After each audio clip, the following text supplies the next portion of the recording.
Oi pessoal, hoje a missão é falar sobre como é dividida uma ficha de treino, tá?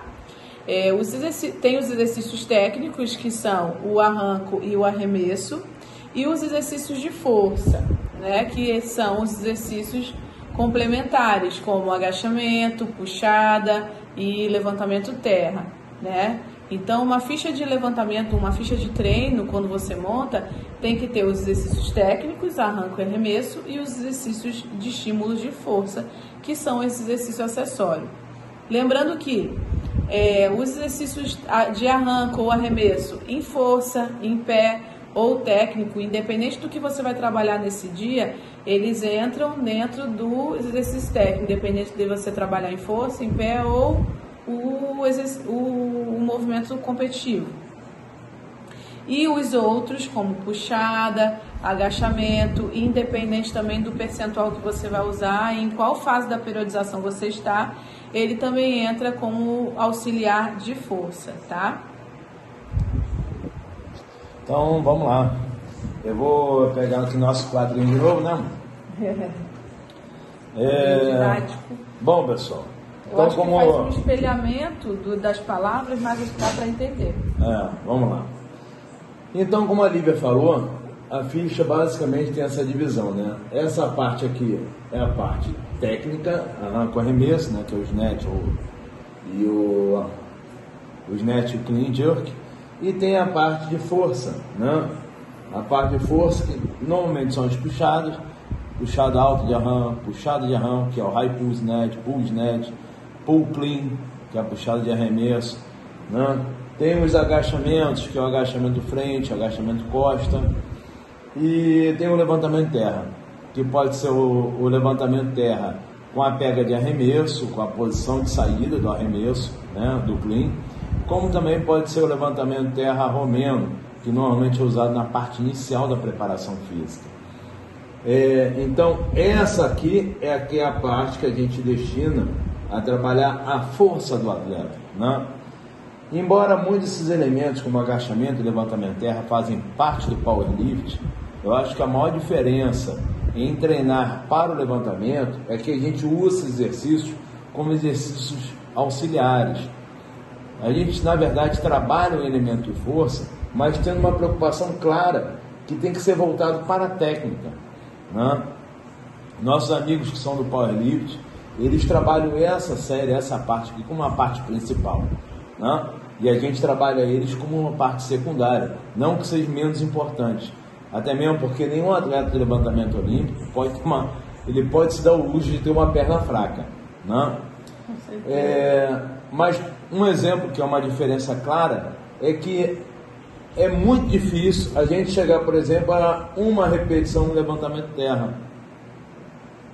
Não é comum o levantador olímpico ir para uma repetição máxima no levantamento terra, embora é comum ir, às vezes, numa série de uma repetição no agachamento, né? Então, qual é o objetivo maior dessa parte? Até o treino técnico também não é comum ficar achando o PR sempre. Não é comum. A gente prepara, na verdade, o atleta para que ele chegue no momento certo, né, dentro da periodização, e chegue no máximo dele na competição.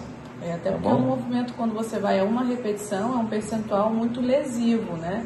Então, quanto mais próximo ao período competitivo, melhor. E aí fica a dúvida, né? A média de repetições.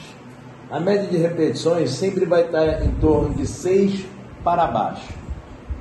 A gente, no levantamento olímpico, por ser uma atividade com o sistema energético predominante é a ATP-CP, né? Uma fisiologia está por aí. A gente já explicou essa parte, né? E aí, como a predominância é a ATP-CP, né? A primeira fonte de energia, a gente dá prioridade a fazer o sistema continuar sendo anaeróbico alático. Então a predominância do treino sempre vai ser em cima dessas repetições. A gente faz repetições de 6 para baixo. Na verdade, 6 eu consideraria o limite. E quando você faz uma ficha de treino, normalmente a gente distribui o número 6 repete, 5 repete, 4 repete. Poderia ser outras repetições? Poderia ser 5, 5, 4, 4, 3, 3. você tem duas formas de ler essa ficha. Você pode ler, fazer a série dessa forma, fazer uma de 6 e repetir a carga, como pode fazer também no sentido vertical, fazer 6, 5, 4, depois voltar a 6, 5, 4. A ordem dos fatores não altera o produto. Tem a questão só de escola, né? Sim. Quando você faz as séries 6, aí eu repito, 6. Depois eu aumento a carga, 5. Repito, 5. Eu estou dando prioridade, claro, à força, né? Mas o composto do levantamento olímpico não é apenas ter força, é ter velocidade. Então é muito comum, por exemplo, na escola romena, você fazer uma série de 5, aí depois aumentar a carga 4, depois aumentar a carga 3, depois voltar. Por quê? Porque quando você aumenta a carga, de certa forma você recruta mais unidade motora, que são os caras que vão ligar teu tecido muscular. E aí quando você volta a repetição, volta a carga para a série mais leve, né, propriamente dito, você fez 5, 4, 3. Então quando tu sai de 3 volta para 5, a carga, por estar mais leve, você consegue executá-la com maior velocidade.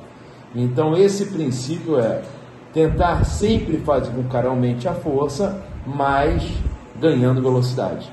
Que esse sempre vai ser a parte mais importante do levantamento olímpico. Tem outros exercícios que eu poderia colocar na ficha? Poderia. É muito comum perguntarem para a gente se a gente faz supino no levantamento olímpico. É importante levar em consideração que a musculatura do peitoral em si a gente não recruta muito fazendo levantamento. Na verdade, supino a gente faria como exercício auxiliar para proteger o ombro, mas caberia uma vez, às vezes, na semana. A gente não tem o hábito de fazer muitas repetições e nem muitas séries. É muito comum fazer desenvolvimento por trás, desenvolvimento pela frente, fazer o elemento de paralela, né, que as pessoas chamam de dip, né, mas tudo com esse pressuposto de que ele auxilie no trabalho. Né? E não seria mais no período de base. E não seria, seria um pouco mais no período base, mas poderia ser até utilizado no período preparatório. E no período base é muito comum a gente ter um volume alto, né, na parte da periodização, e vai diminuindo conforme vai chegando no período preparatório e no período competitivo. Né? Eu coloquei série de 6, 5, 4, que teria uma característica talvez um pouco mais no período básico. Né? E a gente vai diminuir essas repetições e vai aumentar a carga. Esse vai ser sempre o objetivo, fazer o atleta ficar forte e veloz. E isso também vai depender da ordem como você monta a ficha. Tá bom?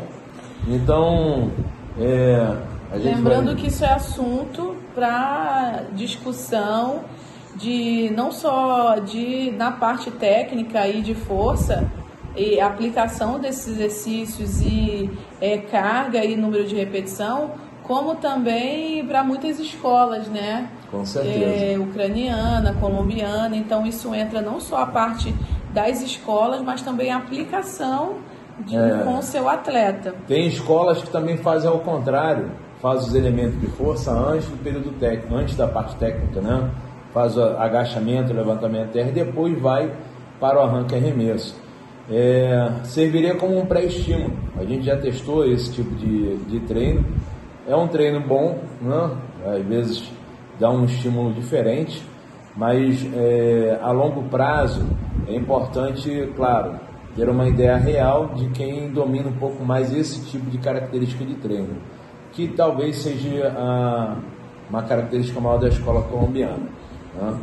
E a metodologia a qual a gente segue, normalmente a parte técnica vem em primeiro lugar, também por uma característica filosófica, né?